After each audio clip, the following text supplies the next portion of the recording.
السلام علیکم. اوله سره د ویډیو پوره وګورئ او شعر یې خامخا کې درته هغې نه بعد عزیز ځواب وچه ککړه وچه سوچه بدماشي ده.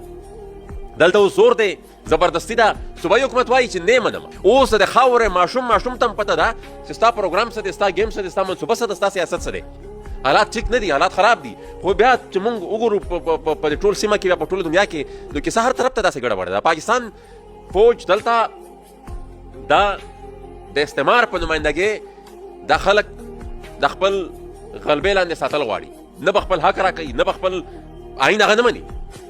او څنګه چې ما وایي چې ګلوبلي دا ډېر ډسټرب شوی، نو پاکستان کې هم آیین نشته. په دې موجوده وخت کې بالکل وچه ککړه وچه سوچه بدماشي ده. نه عدالت شته، نه هغه پارلیمنټ ته هم چې په کوم انداز راغی هغه هم موږ ولیدلو چې په کوم انداز سره دی الیکشن راغی. یو صوبیدار صاحب ناست دي، بس هغه یو لیست ورکړي او هغه دی اپلوډ کړي چې پلانکي دونه ووټونه واخیستل، ډنګري دونه ووټونه واخیستل. نو دا سیسټم کولیپس شوی دی. دلته اوس زور دی، زبردستي ده. صوبایي حکومت وایي چې نه منم، زه پرشن نه. چې په ده کومه ذمهواري ده هغه ځان له یو بحث دی چې دیم په هغې کې څه داسې مخلصه نه ښکاري. کنې اور دلته بل دی او په لاهور او په کراچۍ کې د ګرځېدلو په ځای باید په دې کې یو جرګه شوه، موږ د هغې ستاینه کوو. هغې کې ډېرې مثبتې خبرې مخې ته راغلې وې، خو د هغې بیا مخکې فالو اپ نه وشو.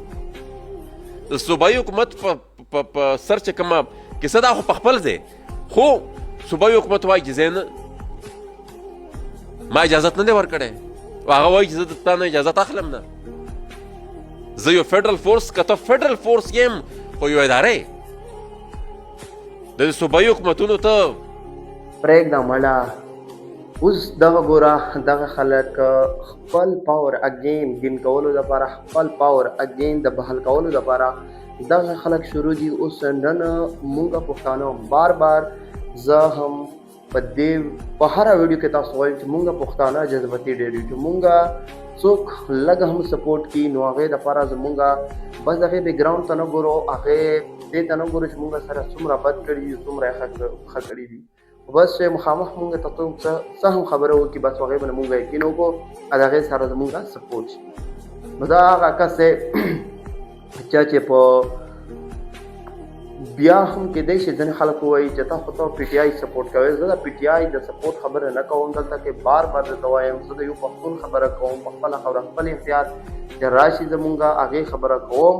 زه درته وایم چې دا هغه خلک دي چې چېرته کې تا ته امن و په ذهن کې دغه څه وکړل د تا خلاف ووټ یعنې کې پي ډي ایم کې ووټ واچوه. اوس هغې نه بعد چې کوم حالات دي هغه تاسو مخامخ دي چې کوم حالات روان دي. نو دا هغه خلک دي چې زمونږ خلاف چې څه کړی ووټینګ کړی و.